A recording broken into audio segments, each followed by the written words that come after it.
guys, it's Rowan. Welcome to Trans Vlog 23222. Yeah, so a lot has happened since the last time I recorded. Number one, I got a haircut, as you can see, and I love it so much. Oh my gosh, my confidence has like skyrocketed since I got my haircut, and it's surprisingly a lot easier to take care of. Because I have curly hair, I figured it would like be super difficult, but it's actually super easy. Like, I woke up and my hair was like this, and like it's still kind of messy, but like it's not bad. But anyways, so I'm currently recording in a closet that is not my own closet. It is a closet I am staying in, but it is my friend's closet because I'm living with my friend right now. Sorry, there's like a bug flying around and it's distracting me. Anyways, yeah, so there's that, because I think last I updated, or last I said, I was introducing myself and my situation, and I think I said I was nervous to go back home, but I was going back home from my college dorm room. Yeah, so I went home, and my mom is gone on a vacation with her sister because her sister went on vacation for work, and then she got to bring one other person with her, so she took my mom. And so she's out of the country right now. But so it's just like me, my brother, and my dad at home. And then, as you could probably imagine, it's really tough with me and my dad. And I started, actually a while ago, I started working on a plan to move out of the house with my friends. And the first step in that plan was getting a phone for my own, for myself. And I had looked up like several cheap plans online, and like cheap ways to get phones that I actually had enough money for. So I had my friend pick me up and take me to the phone place, the phone store, and I tried to buy a phone, but I needed some information and I didn't know I would need it. So I ended up having to text my parents, and when my parents found out, they were furious that I was trying to get my own phone. So my dad immediately drove up there, and he made me come home with him instead of going back with my friend. Yeah, and he was like straight up yelling, like not just scolding, but like yelling. Well, not yelling. He was like raising his voice. It was like in between talking and yelling. You know, it's like the parent scolding, yelling tone. But he was doing that at me the entire drive back home, and it was awkward, tough, and from I've like never heard my dad swear. Well, that's a lie. I hardly ever hear my dad swear, and he was like cussing me out like the whole way home, so that was scary. But yeah, so we got home and he was yelling at me. Then my dad's friend showed up, and oh wait, no, that happened later. Hold on. I haven't really like thought about like what happened. I've tried to avoid thinking about what happened since it happened. This happened, let me count, I think 4 days ago. Yeah, 4 days ago. So we got home, and then I was like, my dad and I were talking, and apparently he had read all my chats with my friends and knew I was trying to run, like get out of the house. And he just told me, like, if you're gonna leave, do it right now. Like, nothing, like, don't let me stop you, like, get out. And I was like, oh, okay, let me pack my bags.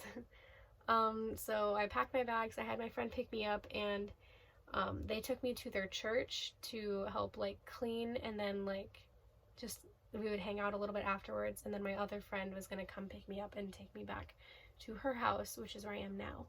But my dad ended up showing up at the church, and he dragged me back home with him. And I was like, yo, what are you doing here? Like, you told me to get out. I'm out. Like, what are you doing here? And he made me come back out and get in the car, and he said, no person in their right mind would actually like leave. Like, you're clearly crazy. And so yeah, that was tough. Anyways, well, we went home, and he was kind of yelling at me the whole way, but then I got kind of car sick on the way home, so like when we got back home, I kind of just like wanted to lay down on the couch. And so he kind of like eased up on me a little bit because he could tell I was like about to throw up. But he still was super mad. And but then like someone showed up to like help us do yard work, and so my dad went outside to help him do that. And then I ended up talking to my friends that whole time, and it turns out my friend said that she had a plan and that she was still gonna come get me, and that I was gonna leave the house. And I wasn't sure how that was gonna work, but I mean, she lives like super far away, so she was driving like 2 hours to come get me, 2.5 hours actually. And so I was like, okay, well, I better go then. I better, like, I can't unpack my bags, I gotta keep everything packed. And this is probably gonna be terrifying and horrible. And I expected the worst, and what happened was worse than the worst, but still, like, I still ended up getting out, as you can probably tell because I'm at my friend's house. So I was just sitting there and my dad and I were talking. Finally, we were at the point of having a civil conversation where, like, we were actually just like we weren't yelling, we weren't like scolding, we were just like talking. And then my friend showed up and my dad was like, "Who's here?" And I was like, "That's my friend, yay, I'm gonna leave now." And he got pissed. So yeah, that didn't go well. They showed up at the door and they're like, "Yo, we're here for your son Rowan." And then he was like, "No, I think you mean my daughter." And then he said my birth name. And then my friend got mad because she's really protective of me. Anyways, but yeah, my dad and her mom ended up like kind of like not necessarily fighting, but it was very uncomfortable and awkward, and it was mean. My friend and her mom weren't being really mean, but my dad was being mean. But I can kind of understand why from his shoes. I don't know. Anyways, so yeah, I tried getting up and leaving, and then my dad turned around and he's like, "Okay, he's like, all right, tell them you don't want to leave. Tell them you're not going with them." And I stayed silent. Yeah. So my dad got really mad, and he turned around and he started yelling at me. Of course, he closed the door so they couldn't hear, though. But he started yelling at me again, and then I started crying, and then he ended up calling my grandma for literally no reason. He was like, "All right, why don't you tell your grandma about the situation, see what she thinks about it." And I was like, "Dude, my grandma doesn't even like live in this state. Like, she doesn't need to know about this."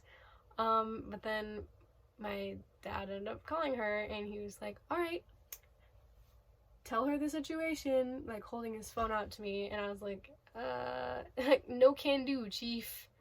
So yeah, I kind of just like stayed silent that whole time too, because that's what I do in arguments. I just stay silent. Yeah, so that was really awkward and like uncomfortable.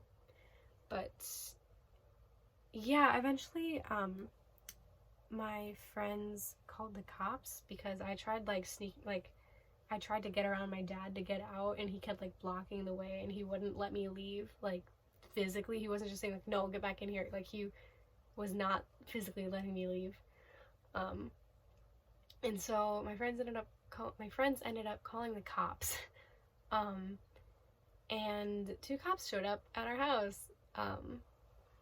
And it was really scary, cuz like the last time I saw a cop was like when my tabs were expired. I've never actually seen a cop in like a serious situation, so it was pretty scary. Well, actually, no. Yeah. I was gonna say the last time I saw a cop in a serious situation was when I got in a car accident, but that's a different story. That's a different like level of seriousness. Anyways, so yeah, it was really awkward. Not awkward. It was really scary to have the cops there, but They were really nice. Like, they did their job really well, and I appreciate you two cops. Thank you for doing your job and making me feel comfortable, even though I was crying the whole time.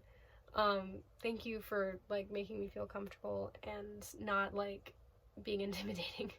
Um, and, of course, by law, my dad had to let me go, so he eventually agreed to let me go. And he gave me my phone, which he took when he picked me up from my trying to get a new phone. He took my phone. So he gave me my phone back, so I could, like, you know, text him and give him updates and let him know that I'm safe. Yeah, and then I put all my stuff in my friend's car and we were about to leave. And the cops were like, "Oh yeah, do you have, like, any last things you want to say to your dad before you go?" And because they had to, like, be with to, like, escort me or something like that. And of course I did. So I went back inside. And I just, like, I hugged him and I told him I loved him. And I have not seen my dad cry since he was visiting his friend's son on his deathbed, praying over him. And when my dad hugged me goodbye, he was crying. So, yeah, it was, I don't know. I don't really know how to think about it, but I'm not thinking about that in a positive way at all. Definitely feel guilty. But yeah, so I ended up going back with my friend. And I don't know, we got to her house and she gave me her closet. As it's a walk-in closet, don't worry, I'm, like, not stuffed in a tiny place. But, like, I have my own little room now. And it's actually surprisingly really comfy in here. But yeah, I've been staying here for the past 4 days. And then the day after I got here, we ended up, like, we woke up, I joined, like, an online class, and then as soon as I, like, for school, and then as soon as I got done, we went downstairs and we cut my hair, like, down to here, and because my hair is really curly and frizzy, it poofed out and made it look like I had little wings. And then we drove down and got it professionally cut. So yeah, now I have this sick hairstyle, and I love it so much, so much. And we also went shopping that day, and because I didn't have a lot of clothes on me, so we went to, like, a thrift store, we went to Target, TJ Maxx. That's all I can think of right now.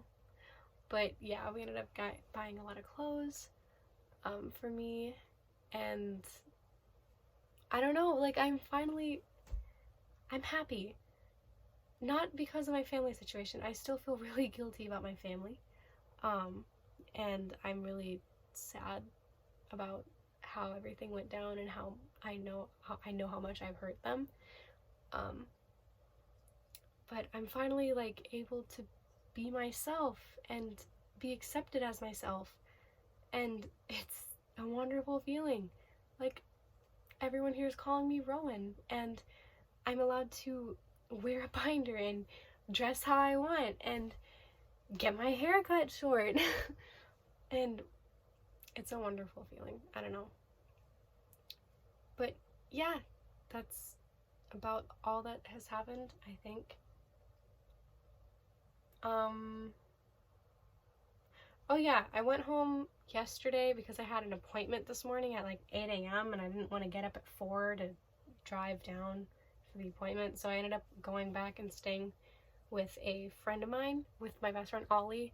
I talked about them in the first video, I think. I ended up staying the night at Ollie's, and actually my brother drove me, and my brother, I was expecting him to be, like, really not accepting and really, like, cold and, like, I don't know, like, it's weird to see your sister, like, not be your sister anymore. I was expecting him to hate my hair, But no, he, like, I talked about my girlfriend and he was just, like, totally fine with it. He just, like, acted like I was normal. He said he liked my hair and, like, he was super supportive. And then we ended up talking, like, my brother, I used to think he, like, because, like, of his, because he's a Christian conservative as well, I just assumed that he would be super, like, homophobic. um, but he was talking to me and, like, just talking about, like, we just started talking about, like, trans rights and, like, trans people in general and how to address them. And he's actually, like, not necessarily supportive, but he's super accepting, and I was not expecting that. So that made me so happy. Like, he said that he even, like, just met a trans person. And they started, like, well, not just met, like, he met someone, and then they started, like, taking tea, and he was, like, telling me about their story, and, like, using correct pronouns and stuff. Like, I don't know, it was, like, I was so proud. It was a proud sibling moment. But yeah, then I ended up coming back here this morning, or not this morning, this afternoon. I came back up here after my appointment. My dad ended up driving me, though, instead of my brother, so that was a little awkward. But I ended up crying a lot in the car. Not because my dad was yelling at me, but because he wasn't yelling at me. Because he was actually, like, talking to me and having, like, a normal conversation. Not like a normal conversation. He was, like, we were still talking about, like, how I need to, like, make more grown-up decisions. But, like, he was just talking to me normally, and, like, at the end, before he dropped me off, like, I'm getting emotional now. Hold on, just give me a second. Like, I just started crying, and he just, instead of being, like, cold and, like, continuing to talk, he just stopped and he's like, hey, are you okay? Like, and he, like, patted my shoulder trying to comfort me. Then before I left, he told me he loved me and that he misses me. So there's that. Sorry, I took a quick water break. But yeah, so that's everything that's happened in the past, like, 4 days. A lot has happened. A lot. Oh yeah, and I had my first therapy appointment. I forgot to, that was the appointment that I had this morning. And yeah, so my parents got me a Christian therapist, and turns out Christian therapists are really judgmental. Well, not really judgmental, just, like, averagely judgmental. Yeah, I, like, she asked me, like, oh yeah, are you in a relationship? And I was like, yeah, I am, and we've been dating for 4.5 months. And then she was like, is it a same-sex relationship? And I was like, yeah. And she was just like, oh, okay. It was so awkward. So yeah, I don't think I have a second appointment scheduled, but I don't think I'm ever gonna talk about any LGBT stuff with her ever again. I'm just gonna walk in and pretend I'm just gonna wear makeup and wear a wig and wear dresses, and I'll have to shave my legs. And then I'll just pretend that I'm straight from now on, because that was so awkward. Yeah. Anyways, so there's that. I'm trying to think of any other updates I can give you, but I honestly can't think of anything right now. But thank you for listening, and I'm sorry for talking so long, but if you made it this far, thank you for listening to this point. Yeah, I mean, I don't know if I mentioned this in the last video, but my girlfriend made a GoFundMe for me. I don't know the link, but I'll look it up right now and put it in the description if you want to donate. Yeah, it's just to, like, help me get on my feet and, like, you know, be able to live like, away from my parents, and, like, without them having to fund everything, so I can actually, like, be my own person. But yeah, thank you so much for watching and listening and supporting, hopefully. Yeah, that's my story. Well, until next time, guys.